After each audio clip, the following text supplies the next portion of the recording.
Yo sahabat sektor 7 dan para manhwa lovers, jumpa lagi bersama Mimin ya guys.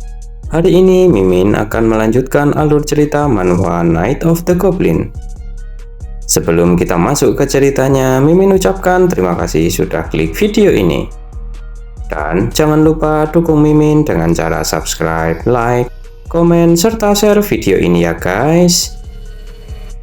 Tak usah berlama-lama lagi, langsung saja kita masuk ke videonya. Mereview dari episode sebelumnya diceritakan bahwa setelah Siwo dan Yosin selesai berduel, Siwo pun pergi ke tempat yang direkomendasikan oleh kakek Yomang, yaitu ke sebuah kuil kegelapan. Di sana Siwo bertemu dengan Hongryeon yang merupakan kepala pengurus kuil kegelapan. Siwo ditawari pil roh iblis yang jika dikonsumsi bisa membantu proses pengembalian energi siluman. Siwo pun membeli pil roh iblis paling bagus yang berwarna hitam. Setelah mengkonsumsinya, terjadi ledakan luar biasa di ruangan tempat Siwo berada. Ledakan itu disebabkan oleh energi siluman yang terserap Siwo yang lebih dari 100%. Hal itu membuat Hongryeon pun kaget dan Siwo pun merasakan kekuatan yang baru pertama kali dia rasakan seumur hidupnya. Kemudian pada episode kali ini diceritakan bahwa beberapa menit sebelum terjadi ledakan itu, terlihat di pavilion kegelapan, Dongwo yang merupakan seorang pengurus kuil kegelapan melayani Tuan Muda Yoseom. Di sana, dia sedang membawakan arak 6 bunga untuk menjamu Tuan Muda itu. Dijelaskan bahwa arak itu terbuat dari 6 jenis bunga yang tumbuh di sungai 3 cabang, yang membuat wanginya lebih memabukkan. Tuan muda itu pun mengatakan jika rasa araknya lumayan, namun dia lebih terganggu dengan pria yang menuangkannya. Dan dia menanyakan di mana keberadaan Hongryeon, yang sejak tadi belum terlihat lagi. Padahal dia hanya mau menyambut seseorang hanya sebentar dan akan kembali. Namun dengan sedikit sarkas, Tuan muda itu mengatakan jika dia akan menganggap Hongryeon tak ada keinginan untuk menyambutnya. Dengan agak khawatir, Dongwu pun menjelaskan bahwa Hongryeon hanya sedikit terlambat karena ada sesuatu yang harus dilakukannya untuk menemui tamu yang telah diceritakan secara khusus oleh Tuan Hakim. Namun untuk detailnya, dirinya tak mengetahuinya. Dan kedengarannya dia adalah blasteran yang memiliki darah goblin. Tuan muda Yoseom pun menanggapinya dengan berujar bahwa ternyata hanya si anak kecil itu tamunya. Lalu menambahkan jika kakek Yomang memang aneh. Jika memang sudah tak ada harapan, tinggal menyerah saja sudah cukup. Malah bisa-bisanya dia mencari makhluk setengah siluman dan mau mengajaknya masuk ke festival. Jangankan untuk menjadi kandidat, dianggap sebagai siluman saja sudah memalukan. Imbuh Tuan muda Yoseom itu dengan agak kesal. Mendengar hal itu, Dongwo pun tersentak dan sedikit tersinggung. Akan tetapi Tuan muda Yoseom dengan tatapan mengintimidasinya, dia berkata bahwa apa Dongwo bosan melayaninya minum? Karena tiba-tiba dia terdiam. Atau Dongwo kecewa dengan perkataannya karena dia sesama setengah siluman dengan goblin itu. Kemudian sambil tersenyum sarkas, dirinya menambahkan jika dari kakak perempuannya dia pernah mendengar bahwa entah 3000 tahun yang lalu ada yang disembunyikan oleh kuil kegelapan. Namun tak bisa dipungkiri bahwa kuil kegelapan hanya berisi para setengah siluman yang tak mempunyai tempat tujuan. Makhluk setengah-setengah yang tak bisa menjadi siluman ataupun manusia, yang menganggap diri mereka bukan manusia namun tak diakui sebagai anggota siluman. Jadi, tempat ini dibuat untuk menunjukkan eksistensi para setengah siluman. Sambil menyeringai, Tuan muda Yoseom pun menambahkan bahwa entah sepintar apapun ide para setengah siluman, tapi bagaimanapun mereka tak akan pernah disebut sebagai siluman. Bagaimana menurutmu? Tanya Tuan muda kepada Dongwo. Sambil menahan amarahnya dan berusaha tenang, Dongwo pun menanggapinya dengan berujar bahwa Orang-orang seperti dirinya mana mungkin bisa mengetahui masa depan. Dan untuk menghindari suasana tegang itu, Dongwo pun langsung menawarkan untuk mengisi gelas arak tuan muda itu yang sudah kosong. Dengan agak kesal, tuan muda Yosom pun berkata, "Dasar pedagang, sungguh tak seru diajak bermain-main." Lalu dia menambahkan bahwa kapankah dirinya bisa segera keluar ke dunia manusia. Kemudian Dongwo pun meminta maaf atas sikapnya dan menjelaskan bahwa kemungkinan hari ini semua persiapannya akan selesai. Koin siluman yang diberikan juga sudah ditukar semuanya, serta identitas dan tempat tinggal yang akan digunakan oleh tuan muda Yosom di dunia manusia sudah disiapkan sesuai dengan permintaannya, yaitu dengan kualitas terbaik dan tak perlu sering bersinggungan dengan para manusia. Mendengar penjelasan itu, dia puas dengan hasil kerja Dongwo yang lebih cepat dari dugaannya. Setelah itu, Dongwo pun menanggapinya dengan berujar bahwa tuan muda membahayakan nyawanya sendiri demi dunia manusia.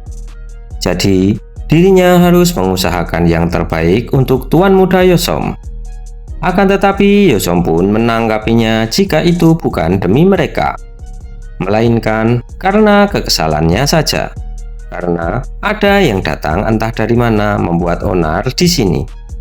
Dan sebagai tuan rumah di sini, tentu saja dirinya tak akan membiarkannya begitu saja.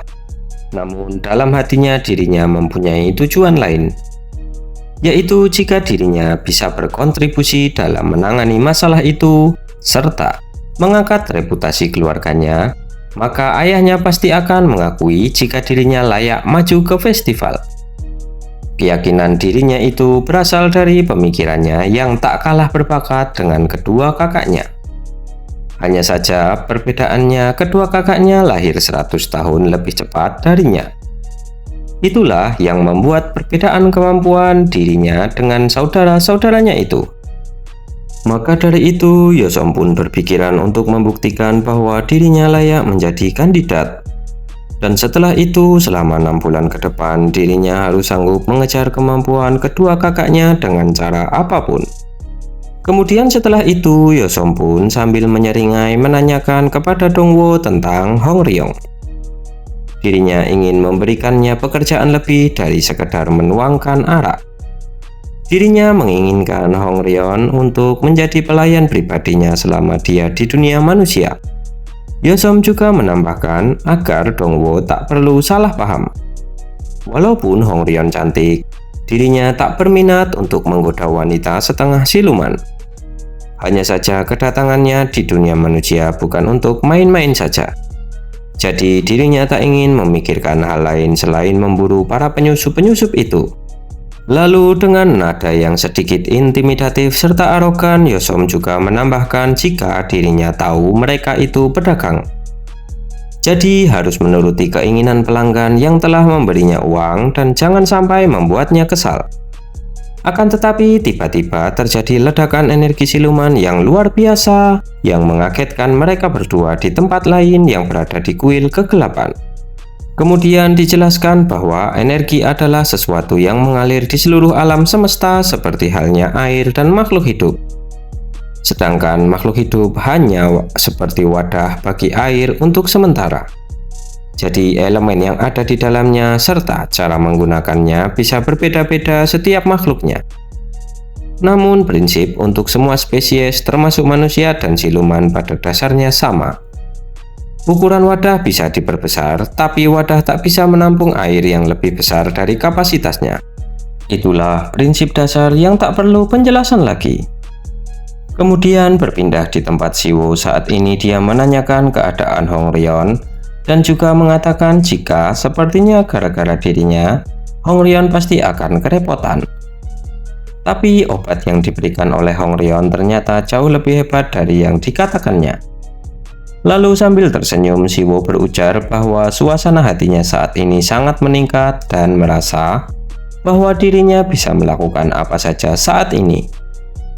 Kemudian setelah itu, Hongryong dikagetkan dengan suara Yosom yang menanyakan apa yang terjadi di sana. Serta menambahkan jika orang yang tak terdidik mana yang sudah berani menebarkan energinya sembarangan seperti ini. Jika tak memahami situasinya, maka dirinya akan mengajarkannya sekarang juga. Akan tetapi sambil terengah-engah, Hongryeon pun mengatakan kepada Yeosom bahwa kejadian ini bukan kesalahan Siwo, melainkan merupakan tanggung jawabnya, dan meminta Yeosom untuk mengendalikan amarahnya. Namun dengan nada kesalnya, Yeosom menyuruh Hongryeon untuk menutup mulutnya, serta mengatakan bahwa orang-orang seperti Hongryeon tak usah berani-beraninya menganggapnya bodoh. Karena sudah jelas kekuatan siluman tadi milik orang ini. Ditambah lagi dia tak bisa memahami situasi saat ini dan tetap memamerkan energinya. Dan setelah melihatnya langsung seperti ini, tak usah berdalih serta membiarkannya begitu saja.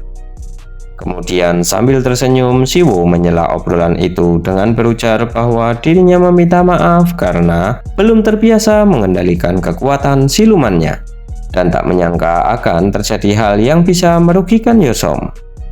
Tapi sambil menyeringai menantang, Siwo menambahkan jika kata-kata yang diucapkan oleh Yeosom dari awal kedatangannya itu agak keterlaluan. Kemudian dijelaskan bahwa Siwo merupakan anak dengan karakter lembut dan hangat di antara para manusia. Namun karena inti silumannya sudah terisi penuh dan kesadaran serta kekuatan fisiknya sudah meningkat, saat ini karakter Siwo lebih mendekati siluman daripada karakter manusia. Lalu kembali ke Yeosom setelah mendengar kata-kata Siwo, dirinya pun menjadi tambah kesal dan emosi. Kemudian sekali lagi dengan tersenyum ceria, Siwo meminta maaf. Tapi karena berbicara kasar duluan, Siwo tak menyukainya dan memintanya untuk berbicara lebih sopan. Akan tetapi ucapan Siwo membuat Yeosom semakin murka dan dirinya langsung menyerang Siwo menggunakan sihirnya, yang membuat Siwo terlempar jauh ke belakang. Di sana Yeosom juga menambahkan jika Siwo tak yakin melawannya, sebaiknya Siwo tak usah berbuat kurang ajar. Karena ini bukan pertarungan, tapi pelatihan kedisiplinan untuk bawahan yang kurang ajar. Setelah terkena serangan itu, terlihat bahwa Siwo tak mendapat luka yang serius dan masih berdiri tegak di depan Yeosom. Lalu Yeosom pun kembali menyerang Siwo dengan metode yang sama seperti sebelumnya. Melihat kejadian itu, Hongryeon pun memohon agar Yeosom bersikap tenang. Karena tak boleh ada kekerasan di kuil ini apapun alasannya. Hal itu juga berlaku untuk Yeosom ataupun keluarganya. Jika pimpinan kuil mengetahuinya, dia pasti tak akan tinggal diam. Akan tetapi, bukannya mendengarkan permohonan dari Hongryeon, Yeosom malah melayangkan serangan kepada Hongryeon dengan tujuan membuatnya diam. Lalu dengan wajah kesalnya, Yeosom sudah mengatakan dari awal jika Hongryeon tak usah bertindak kurang ajar kepadanya. Serta menambahkan bahwa sebelumnya dia sempat tertarik dengan Hongryeon yang terlihat lebih cerdas daripada yang lain. Namun akhirnya sisi setengah siluman yang tak berguna dari Hongryeon akhirnya ditunjukkan juga. Hongryeon pun tak bisa menanggapinya dan berujar dalam hati bahwa dia tak tahu serangan apa yang mengenai dirinya sebelumnya. Karena tak ada energi siluman yang dirasakan dari serangan itu. Hongryeon pun menduga jika itu merupakan sihir murni dari klan Xianxi, sang binatang dewa, di mana menurut mitologi Cina dan Korea, Xianxi merupakan anjing pemakan api. Kemudian setelah itu, Yeosom pun kembali berujar kepada Siwo bahwa jika telinganya belum tersumbat, dia harus mendengarkan baik-baik. Jika setengah siluman seperti Siwo lebih baik merangkak dan berlutut di hadapannya sekarang. Serta dia akan mengajari Siwo sopan santun yang seharusnya sudah diajarkan oleh kakek Yomang. Mendengar ucapan itu, Siwo pun kesal dan melepaskan jaketnya sembari berujar bahwa jika Yeosom mau bicara, bicaralah baik-baik, bukan dengan cara menyerang duluan seenaknya, dan mengatakan ingin mengajari sopan santun seperti itu. Justru perbuatannya lah yang tak sesuai dengan sopan santun. Dengan tersenyum dan melakukan kuda-kuda, Siwo juga menambahkan agar Yeosom segera melanjutkan saja serangannya.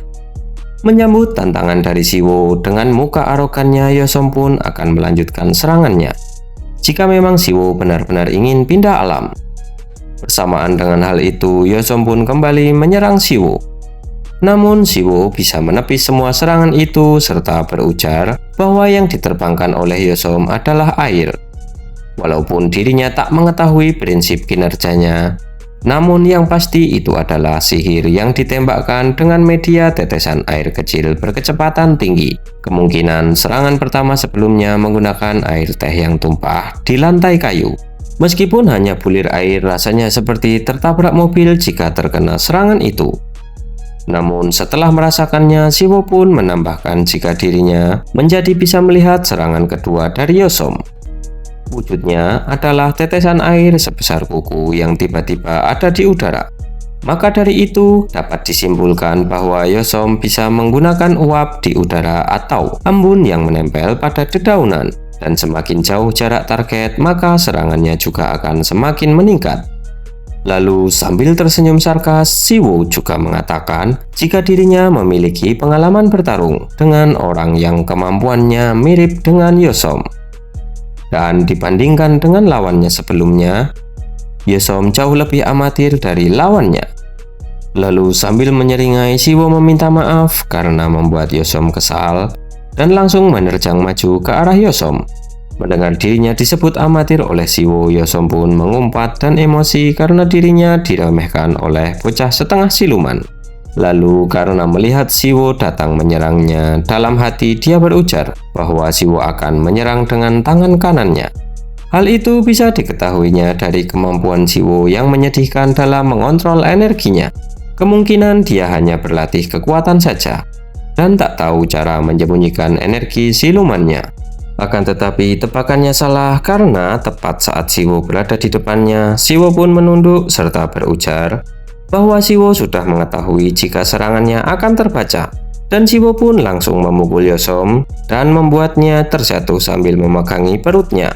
Hongryeon pun terlihat begitu kaget karena melihat kejadian itu. Kemudian sambil berdiri di depan Yosom, Siwo berujar bahwa saat ini dirinya sudah mengetahui alasan Yosin bisa membaca gerakannya. Sambil tersenyum dan satu tangan berada di kepalanya, Siwo juga mengatakan, "Akhirnya kau kena pukulanku kan, amatir?" Bagaimanakah kelanjutan ceritanya? Kita lanjutkan di video minggu depan ya guys. Terima kasih sudah menonton dan bye-bye.